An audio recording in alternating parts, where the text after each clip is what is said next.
안녕하세요. 나의 두 번째 교과서. 오늘은 소설에 대해서 말씀드리겠습니다. 제가 이제 논문을 이렇게 막 쓰고 있었는데요. 누가 옆에서 소설 쓰고 있네 이러고 말하면요, 이거는 욕이에요. 너 거짓말한다 라는 거거든요. 그런데 제가 무슨 얘기를 했어요.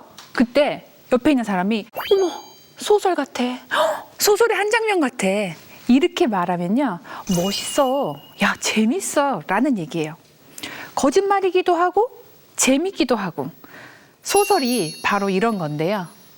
그럼 우린 소설을 왜 읽는 걸까요? 첫 번째, 인간하고 세상을 알고 싶어서. 두 번째 이유는 첫 번째 이유보다 더 재밌어요. 바로 재밌어서 읽습니다. 미국의 여류 작가 중에 조이스 캐럴 오츠라는 사람이 있는데, 그 사람이 이렇게 얘기했어요.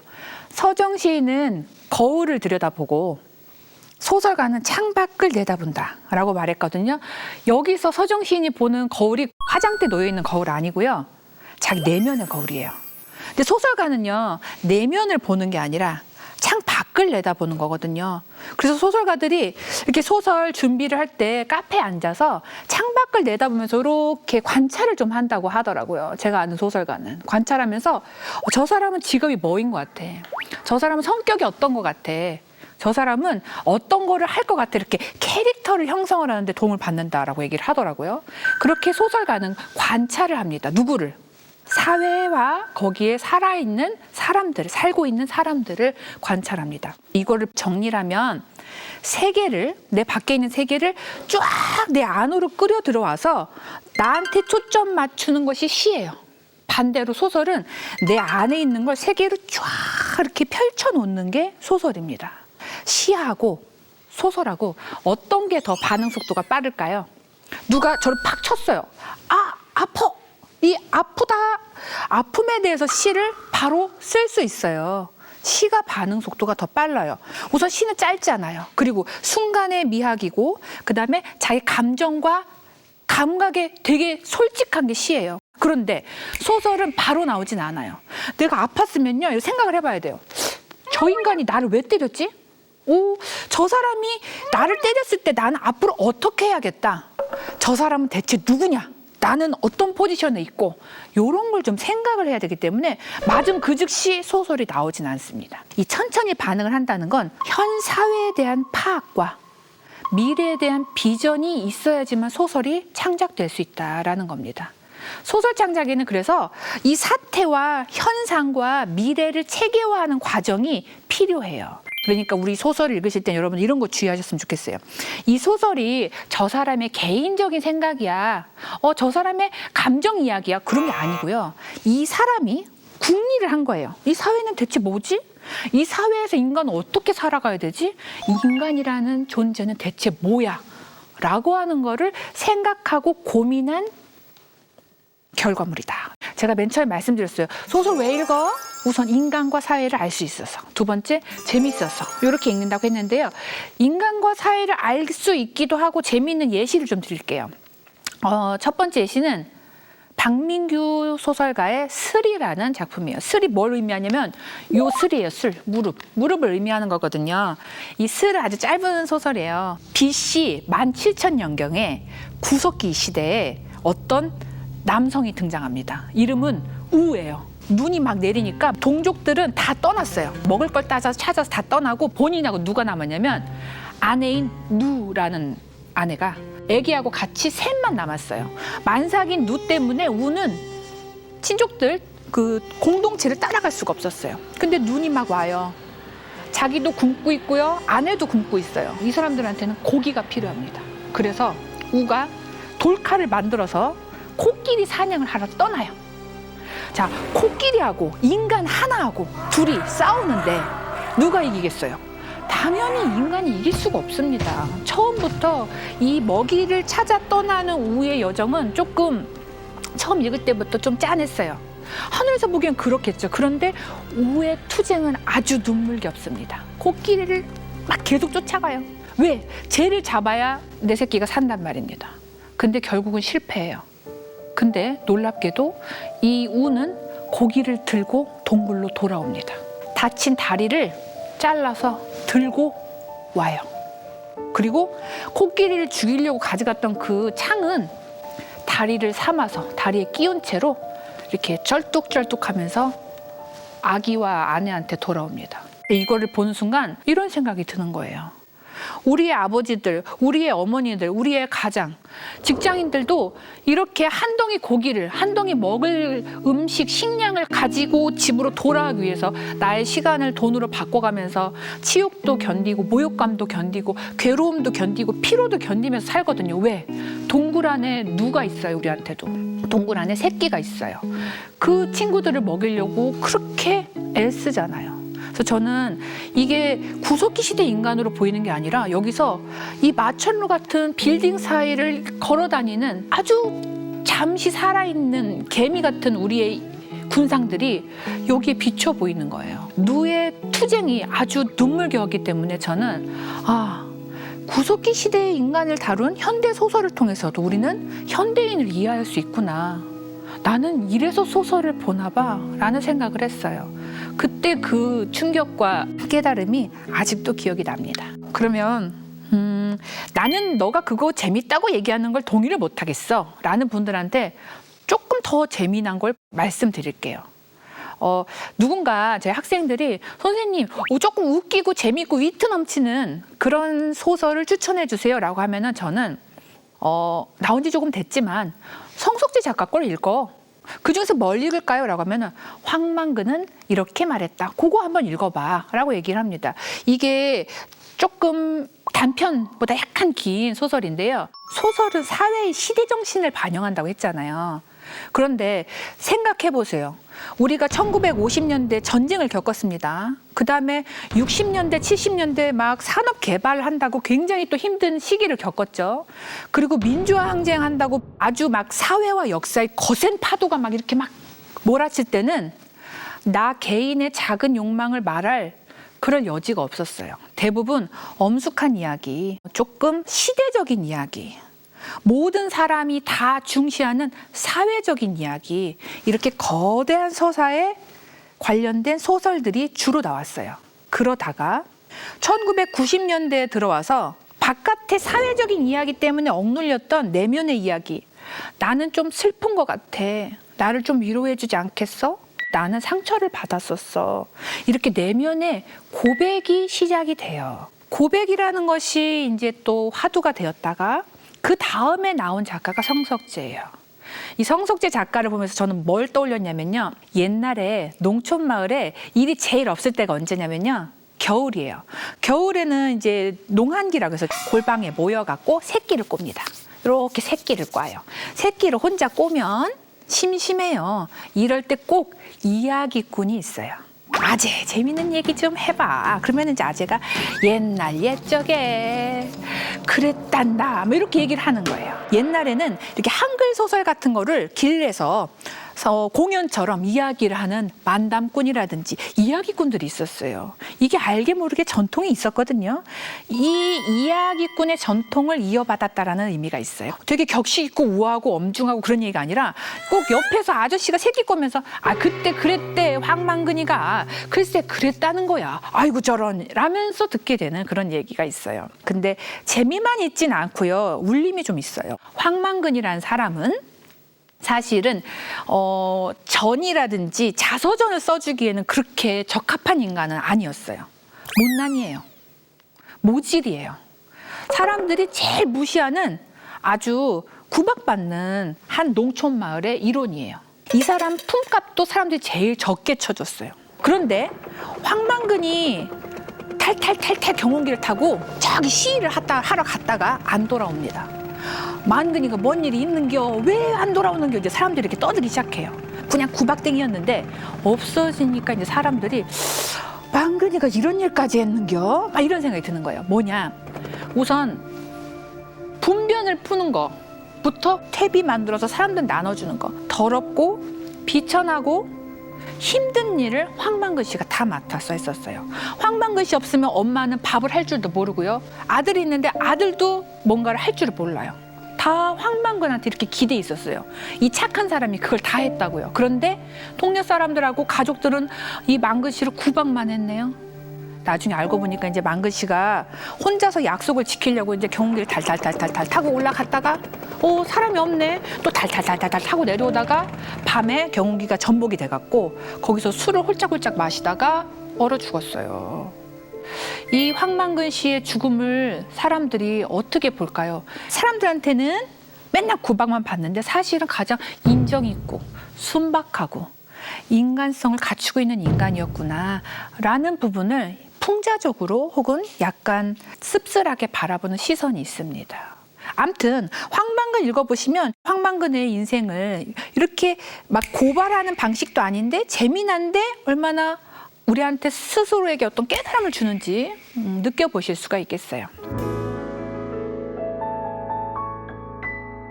사실은 조금만 설명을 더 하자면 이렇게 조금 모자란 주인공들이 등장하는 걸 우리는 희극이라고 불러요.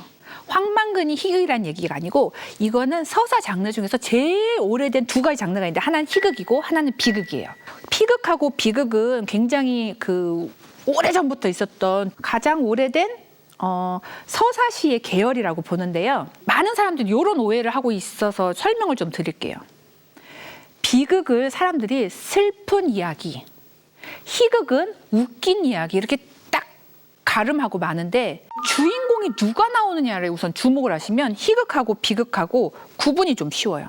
비극은요, 비범한 인간이 나옵니다. 이 영웅적인 인간이 막 위기를 맞아서 막 극복을 하고 막 또 땅에 떨어졌다가 다시 올라오고 막 이렇게 올라갔다 내려갔다 하는 걸 보면서 관객들은 카타르시스를 느껴요. 위대한 인간이 등장하는, 영웅이 등장하는 걸 비극이라고 해요.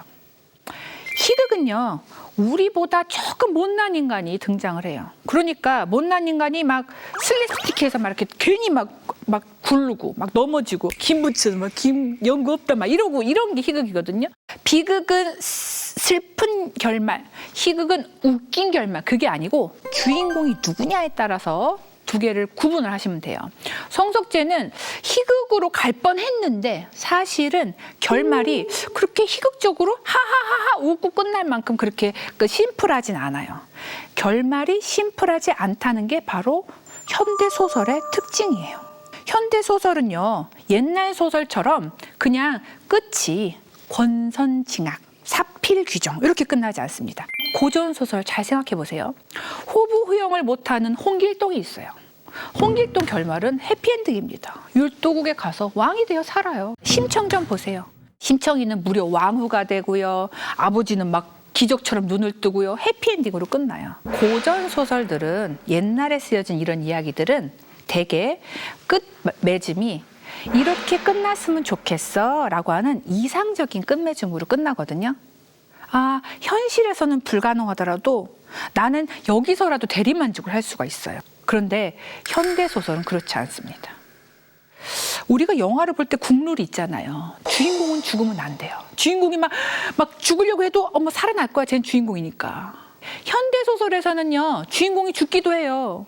수레바퀴 아래서 소년 한스 죽습니다. 열린 결말로 끝나기도 하고요. 미봉책으로 끝나기도 하고요. 이게 결말 맞아? 이런 생각이 들 때도 있습니다. 왜 그럴까요? 요거를 아시려면은 저하고 지금 아주 간단한 시대에 대한 설명을 조금만 들으셔야 돼요.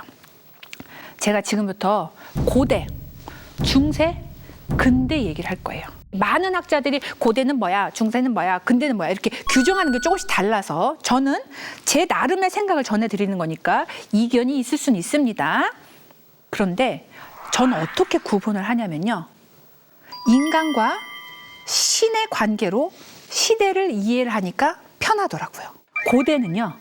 인간하고 신하고 옆에 같이 사는 시대예요. 자, 판도라 보세요. 판도라 문을 똑똑똑 두드리고 신이 들어와갖고 하이 판도라 이거 좀 맡아줘 이렇게 얘기합니다. 판도라가 맡아줘요. 신이 이웃집 찰스 같아요. 심지어 인간하고 신하고 연애를 하기도 해요. 제우스는 인간 여자랑 연애해갖고 헤라클레스 낳았습니다. 우리 옆집에 신이 살고 있어. 얼마나 행복해요. 이게 고대예요. 중세는요. 신이 이웃집을 떠났어요. 신이 인간을 떠났어요. 떠나서 어디로 가느냐? 위로 올라가지만 신이 계속 비추어 보이고 있어요. 요람에서 무덤까지 너는 기독교의 이 교리대로 살면 돼. 이게 중세 유럽입니다. 태어났을 때부터 죽을 때까지 너는 성리학의 문법대로 살면 돼. 너가 양반 가문 이씨 퇴계 이황의 자손으로 태어났어? 그러면 너는 계속 공부하면서 과거를 노리면 돼. 백정의 아들로 태어났어? 그러면 너는 그냥 백정의 아들로 사는 거야. 왜? 신이 완전히 떠나지 않았어요. 신이 위에서 지켜보고 있어요. 그 안에 인간은 머뭅니다. 이게 중세예요. 그런데 근대에 어마무시한 사건이 생겨요. 상징적으로 우리가 근대를 언제부터 근대다 이렇게 얘기를 많이 할 때 예시를 어떤 사건이 되냐면요. 외우기도 쉬워요. 1, 7, 8, 9. 자, 1789년에 프랑스 혁명이 일어나요. 프랑스 혁명은 신의 대리자였던 왕을 끌어냈어요. 끌어내고 목을 댕강 잘라버립니다. 신의 대리자여서 귀족들만 해도 피가 푸르다라고 했었어요. 신은 더 어마무시한 존재죠. 어쨌든 신 계열에 있는 사람인데 걔를 끌어내갖고 막 거리에 끌고 다니다가 죽일 수 있네? 신 아니었네? 라는 걸 사람들이 확인을 했어요. 그러면은 그 다음 신의 대리인 자리가 비었단 말이에요. 그 왕자에 누구를 앉혔을까요? 인간의 이성을 앉힙니다. 인간의 이성을 믿고 따라가자. 그러면 인류는 오늘보다 내일 더 나은 삶을 살게 될 거야. 우리 스스로가 모든 인간이 생각할 수 있는 존재고 이성을 따라서 우리는 점점 더 나은 존재가 될 거야 라고 론칭한 브랜드가 바로 근대입니다. 그런데 이 근대에 와서 우리한테는 어떤 문제가 생기냐면요. 각각의 개개인이 자기의 이성을 믿고 따라가야 되는 각각의 브랜드가 됐어요. 중세 때는요. 너는 신의 자식이야. 너는 성리학에 이루어진 이 사회의 일원이야 라고 설명을 해주는데 근대 때는 아무도 설명을 안 해줘요. 예를 들어서 나는 누구지? 라고 물어보면 엄마가 너는 소중한 내 딸이지 라고 얘기를 해줘요. 할머니가 어이구 우리 강아지 이쁨이네 라고 해줘요. 그러면 제가 회사에 이제 취직을 하러 갑니다. 안녕하세요 면접관님, 저는 할머니의 귀여운 강아지예요. 그러니까 나를 취직시켜 주세요. 이렇게 하면 누가 취직시켜줘요? 이상한 사람이라고 너 나가 그러죠. 그럼 어떻게 해야 됩니까? 이력서를 씁니다. 자소서를 써요. 스펙을 만들어서 자 나는 이런 사람입니다. 나를 뽑아주세요. 이렇게 해요. 이게 뭐예요? 자기가 자기 자신을 스스로 증명해야 되는 시대가 바로 우리가 사는 근대, 현대라는 거예요. 내가 너한테 나를 증명해야 되는데 증명해야 되는 나는 대체 누구지? 옛날엔 족보에 써 있어요. 너는 뭐 무슨 이씨, 무슨 최씨, 무슨 파, 몇 대손 누구야? 족보에 써 있어요. 그렇구나. 이해가 빠릅니다. 근데 지금은 이게 안 되거든요. 그러면 나는 누구지? 이게 모든 사람 각자의 아주 중요한 문제가 된 거예요. 소설의 이론을 다룬 학술서 중에서 세계에서 제일 유명한 게 루카치가 쓴 소설의 이론이라고 하는 책이에요. 그 책 앞에 이런 구절이 써 있습니다. 우리가 갈 수 있고 가야만 하는 길을 창공의 성좌가 지도가 되어 비춰주는 시대는 복되도다. 이 창공의 성좌가 바로 중세의 그 신의 봐주는, 신이 알려주는 너는 누구란다. 창공의 성좌가 알려줍니다. 너는 누구구나 아이야. 알려줘요. 넌 앞으로 어디로 가야 돼 아이야 라고 알려줘요. 이게 중세입니다. 사실 루카치가 이 얘기를 했을 때 그때는 행복했고 그러면 우리는 모두 다 불행하구나 그게 아니고 일반적인 시대가 그랬다. 저 시기 때 창공의 성자가 우리를 이렇게 안내를 해줘 라는 저 시대를 불행해했던 사람들도 있습니다. 서울들은 불행했을 거예요. 왜 내가 이렇게 재능이 있는데 이 지도를 따라 가야 돼? 또 저게 불만이었을 거야. 대부분 거기에 맞춰 살았다라는 얘기고 나 누구지? 내가 누군지를 몰라서 너무 혼란스러워 라는 것을 보편적으로 두루두루 겪지는 않았어요. 근데 지금 우리는 뭔가 낙오가 될 것 같고 나는 누군지 내 발밑이 뭐 너무 단단하지 않은 것 같고 이런 생각을 하거든요. 다 장단점이 있죠. 자, 그러면 옛날에 이상적으로 이렇게 룰이 다 결정돼 있고 운명적으로 뭔가 할 일이 다 정해져 있는 걸 고전소설이라고 해요. 그런 거하고 대척점에 있는 것이 지금 우리가 읽고 있는 현대소설이라고 해요. 자, 이 사이를 이정표처럼 알려주는 작품 중에 하나로 돈키호테를 듭니다. 1600년대에 등장한 근대소설의 효시라고 하는 어떤 타이틀을 가지고 있는 소설인데요. 돈키호테가 고전소설하고 어떻게 다른지 한번 설명을 좀 드릴게요. 우선 돈키호테는 기사 이야기예요.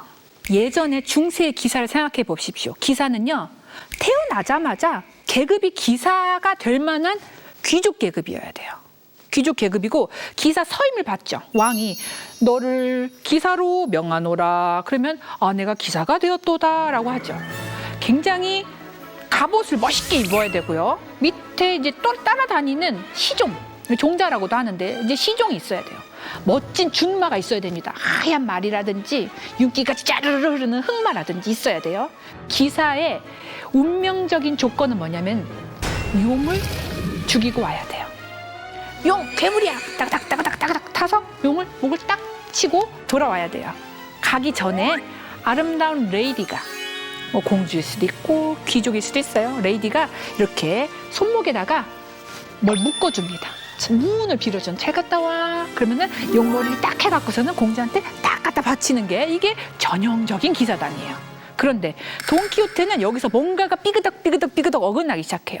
예를 들어 돈키호테는 지주긴 지주예요. 신분이 있는 사람이에요. 이제 신분이 아주 높진 않아요. 근데 이 사람은 누가 너를 기사로 임명하노라 라고 해준 게 아니라 본인이 기사가 돼야지? 라는 생각을 해요. 그걸 왜 생각하냐면 소설책을 어마어마하게 봤어요. 요즘식으로 보면 기사담이라는 장르 소설의 완전한 오타쿠, 마니아, 이거의 광팬이었습니다. 기사담을 너무나 많이 읽다 보니까 기사가 난지 내가 기사인지 헷갈리는 수준에 이르렀어요. 남들은 저 사람을 기사로 생각 안 하는데 기사가 돼야지 해서 말을 준비합니다. 준마가 나와야 되는데 아주 말라 비틀어져서 언제 이상한 말이 등장을 해요. 시종이 없으니까 농부 산초를 불러다가 너 내 시종해라. 강제 시종을 만듭니다. 지금 두 가지 조건이 비었죠. 공주가 없어요. 공주가 없으니까 어떤 아낙네 보고 너가 마법에 걸려서 지금 평범한 아낙네가 됐지만 너는 공주야 라고 설정을 본인이 합니다. 그다음 또 가다가 뭐가 없어요? 용이 없어요. 용이 없으니까 용을 만듭니다. 풍차가 거대하잖아요. 큰 풍차가 돌아가잖아요. 그러니까 너 용이야? 나 기사야? 그래서 막 풍차한테 가서 막 칼질하고 창질하고 하는 거예요. 예전하고 다른 이상하고 새로운 설정이 등장했죠. 이렇게 되는 거여서 이 사람은 전형적으로 성자가 있다기보다는 본인이 자기의 성자와 자기의 롤을 만들어 가면서 모험을 겪는 이야기입니다. 그래서 돈키호테를 재밌다고 하고 중요하다라고 얘기를 합니다. 그래서 소설은 누구나 뭔가 갈등을 겪으면서 시작해요. 집을 나갑니다. 문제적인 자아가 난 누구야? 이런 걸 물어보는 문제적인 자아가 집을 나가갖고 떠돌아다니면서 사람을 만나요. Who am I? 나는 누구야? 라고 하는 질문으로 시작을 하는 거예요. 막 갈등을 겪어요. 힘들어해요. 불행히도 그 답을 못 찾을 수도 있어요. 그 답이 임시 방편일 수도 있어요. 예를 들어 완득이 같은 경우를 보면요. 너 공부 잘해갖고 이렇게 1등급 따갖고 의대 가자 막 이렇게 막 사후적인 운명을 막 밀어넣는 부모가 없었어요. 선생님도 관심이 안 줬고 부모님도 별로 관심을 안 줬거든요. 완득이는 고민하죠. 나 누구지? 나 누구야? 모르니까 계속 충돌해요. 그러다가 막판에 나는 복싱을 할 거야. 권투 선수를 할 거야. 이런 결론을 찾죠. 그리고 끝나는데 완득이가 과연 살다가 또 난 누구지? 난 왜 사는 거야? 도대체 내 존재 가치는 뭐냐? 라는 생각이 들어서 복싱 때려치우고 제빵사가 된다거나 다른 걸 할 수도 있고요. 완전히 안정된 이걸로 해서 공주하고 왕자는 행복하게 잘 살았답니다. 이런 결론이 아니고 임시 방편의 그런 미봉책의 그런 이상한 그런 안 끝난 것 같은 그런 끝맺음이 있을 수도 있다라는 얘기예요. 그러니까 여러분들은 소설을 보실 때 이 생각을 하시면 돼요. 우리가 고등학교 때 주관식 문제를 푸는데 국어 맨 마지막 문제가 주관식 문제예요. 이거 답안을 선생님이 나중에 어떻게 알려주시냐? 모범 답안을 몇 개를 제시를 해주세요. 자, 이게 모범 답안이야. 이 답안 중에서 뭐가 있으면 맞는 거야. 라고 얘기를 해주거든요. 일종의 수많은 사람들이 제각기 들고 나온 국어 마지막 서술형 문제 답안지가 바로 소설이다 라고 이해하시면 조금 쉽습니다. 내 고민을 혼자 하려면 흰머리 생기잖아요. 그런데 다른 사람들이 미리 해줬어요. 다른 사람들이 책 더 많이 보고 더 많이 고민해보고 더 많이 진 빠지면서 각각의 고민을 가져왔어요. 그래서 저는 소설을 볼 때 약간 꿀인데? 이득인데? 라는 생각이 들어요. 보는 각도에 따라서 사회의 종류, 같은 사회지만 사회가 엄청나게 다양할 수 있어요. 근데 나는 이렇게 바라보고 있는데 저 사람 저렇게 바라보고 있네. 나는 평면으로 봤는데 저 사람 조감도식으로 봤네. 내가 이 사람의 모범 답안을 얻을 수 있는 겁니다. 우리 인생은 딱 한 번밖에 못 살잖아요. 소설을 읽으면 여러 번 살 수 있어요. 근데 소설을 읽으면 다시 죽고 태어나는 건 아니지만 다른 사람이 되어보는 경험을 할 수가 있어요. 정리하자면 소설은 일종의 인간 탐구 보고서입니다. 서사 중에서도 인간이라는 존재를 시대적으로나 양식적으로나 이렇게 집중적으로 다양하게 탐구한 적이 별로 없어요. 그래서 인간 경험에 여러 다양성을 맛볼 수 있고 인간이 어디까지 될 수 있고 어디까지 인간 아닌 존재가 될 수 있는지 이런 것을 탐색할 때 우리는 소설을 읽으면 참 좋습니다. 그러면요, 지금 조금 설득이 되셨을까요? 나하고 세상을 알려면 소설을 읽어. 그리고 재미를 느끼려면 소설을 읽어. 이런 이야기를 들으셨는데 여기에 나는 소설 읽어봤는데 하나도 재미없던데. 고등학교 때 교과서에 실렸던 소설 나는 하나도 재미있지 않았어 라는 생각을 하시는 분들이 계실 거예요. 그분들한테 들어와 제가 약간 미끼를 좀 던져볼게요. 소설의 재미를 모르겠다 싶으시면 재미있는 소설을 읽으시면 돼요. 재미있는 소설 중에 탑으로 재미있는 건 장르 소설입니다. 장르 소설을 아주 쉽게 설명드리면 이런 거예요. 아는 맛. 창작자하고 향유자 사이에 룰이 있는 거예요. 저는 좋아하는 치킨이 있어요. 항상 시켜 먹는 치킨이 있습니다. 그 치킨의 아는 맛을 잊을 수가 없어서 그 맛을 좋아해서 그 치킨을 시키는 거예요. 이 장르 소설도 마찬가지예요. 문법이 정해져 있어요. 그 문법을 즐기기 위해서 그 소설을 선택을 하는 거예요. 로맨스 소설의 국룰은요, 이런 거예요. 뭔가 많이 가졌어요. 머리숱도 많고 키도 크고 뭐 재산이나 능력도 있고 그런 차도남이 있어요. 근데 이 사람한테 없는 게 하나 있어요. 성격이 조금 나쁘다던가 아니면 사람이 감정이 메말랐다던가 숨겨진 콤플렉스나 비밀이 하나 있을 수 있어요. 반대에 명랑하고 귀엽고 그리고 항상 뭔가 활발한 캔디 스타일의 여주가 등장합니다. 둘이 우연으로 만나요. 엘리베이터에 같이 갇혀요. 꼭 정전이 돼도 둘이 같이 있을 때 정전이 돼요. 처음에는 막 입덕 부정기를 겪다가 어머 우리 사랑할까요? 네 사랑합시다 하고 끝나는 게 로맨스예요. 추리소설은요, 남들은 풀기 어려운 아주 어려운 수학 문제가 있어요.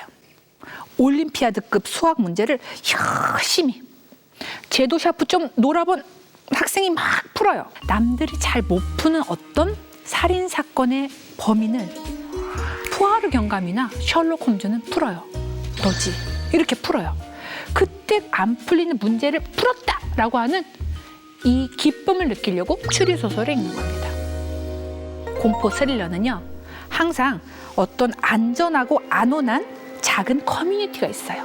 작은 소도시, 학교 기숙사, 뭐 운동부 뭐 이런 게 있어요. 작고 안온한 어떤 커뮤니티의 구성원들 사이에 무릉무릉하는 살인마가 툭 들어와서 한 명씩 죽이는 거예요. 그리고 나서 뭔가 최약차라고 생각됐던 모범생 한 명이나 두 명 혹은 세 명이 반격을 시작합니다. 이 살인마를 퇴치하죠. 블러디 하지만 다시 안전을 확보했어요. 다행이다. 이런 클린의 감정, 클린의 쾌감을 얻기 위해서 공포 스릴러를 본다고 해요. SF는요, 사이언스 픽션인데 공상과학 소설은 항상 지구가 아닌 곳이 나옵니다. 다 파괴된 먼 미래의 지구도 지금 이 지구는 아니에요. 외계가 등장해요. 모르는 혹성이 나옵니다. 인간이 아닌 존재가 나와요. 고도로 발달된 AI가 나온다든지 외계인이 나온다든지 신기한 생명체가 나와요. 이 SF에서 낮 지구와 낮 인간이 나와갖고 무엇을 알려주느냐? 지구가 아닌 곳에서 지구가 제일 예뻐 보이거든요. 인간이 아닌 자의 눈으로 인간을 돌아볼 때 인간이 무엇인지를 우리가 좀 더 확실하게 알 수 있어요. 난닝겐의 눈으로 인간을 바라보라 라고 하는 게 SF의 문법이에요. SF가 내 취향에 맞았네? 라고 하면 SF 작가들 중에는 막 빨려 들어가는 작가들 굉장히 많아요. 어느 정도냐면 여기 무협지도 해당은 되거든요. 무협지 같은 경우는 대체 여기서 장펑을 쐈는데 다음에 이 정파, 사파, 이 싸움의 결과가 어떻게 됐는지 궁금해서 눈을 깜빡이기가 어려울 정도예요. 그래서 막 페이지가 막 넘어갑니다. 장르 소설을 읽다 보면 속독도 가능하지만 소설이라고 하는 읽기의 재미에 풍덩 빠지실 수도 있다라고 말씀을 드릴 수가 있겠습니다. 네가 이렇게 소설이 재밌다고 영업을 했지만 나는 그래도 소설이 드라마보다는 못한 것 같아. 난 아침 드라마, 주말 드라마는 꼭 챙겨보는데 소설은 안 읽히더라 라고 하시는 분들이 계세요. 그래서 한 번 더 영업을 들어가 봅니다. 자, 소설을 왜 읽어야 되느냐? 소설은요, 글로 쓰여져 있잖아요. 이 줄과 줄 사이에 우리가 직접 앉아 있을 만한 자리가 있어요. 연출팀하고 작가하고 막 감독님하고 다 와서 완성을 다 해놓은 게 아니고 내가 직접 연출도 좀 할 수 있고요. 감독의 역할도 조금 할 수 있는 여지가 충분히 있어요. 이런 거예요. 남이 다 만들어 놓은 파티에 초대를 받아 그 파티에 가서 노느냐. 내가 내 안에 파티를 만들고 그 안에서 내가 주인공이 되느냐. 약간 이 차이가 됩니다. 저 드라마 엄청 봅니다. 근데 소설하고 드라마하고는 이런 차이가 있다. 주도권의 차이가 있습니다. 물론 소설 읽을 때 어렵습니다. 저도 어려워요. 대부분 어디까지가 어렵냐면요. 앞에 30%가 어려워요. 보세요. 배경도 설정해야죠. 캐릭터도 설정해야죠. 캐릭터의 어떤 개연성도 따라가야죠.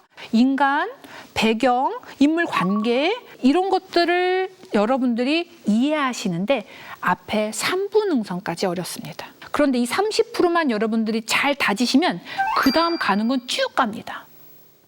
조금 긴 것도 마찬가지예요. 앞에가 넘기가 어렵지 이 허들만 넘어가면 그 다음에 쭉 이어질 수 있거든요. 짧은 이야기라 하더라도 거기에 어떤 사람의 모든 인생이 담겨져 있기도 해요. 어떤 사람의 아주 긴 시절이 그 한 권의 한 편의 이야기에 담겨 있어요. 이 긴 이야기를 감당하는 건 매우 중요한 일이에요. 이 견디고 만들어가는 훈련을 소설에서 한번 해보세요. 제가 수업을 하다 보면 요즘 이거 유행하지? 요즘 이런 영상 있지? 이거 봤어? 이런 드라마 있지? 이거 봤어? 예시를 들려고 하면 예전에는 모두 다 같이 봤던 어떤 텍스트가 있었거든요. 공동의 tek스트가. 근데 지금은 별로 없어요. 예전에는 시대의 소설 같은 게 있었어요. 그래서 그거를 읽으면 그 시대의 어떤 공감대, 공통 정서, 공통 감각 같은 것들을 공유할 수 있었어요. 예를 들어 1960년대는 대부분 최인훈의 광장이라는 소설은 알고 있었어요. 1960년대 또 유행했던 거 데미안이 유행하기 시작했어요. 독일 작가들. 우리하고 독일은 뭔가 역사적으로 좀 비슷한 상황이 있어서 좀 친연성이 있습니다. 독일 작가들을 좋아했어요. 우리가 미국 뭐 청소년들의 뭐 바이블이다 이렇게 선정이 되는 그 호메오파티 파스콘도 60년대에 들어온 작품입니다.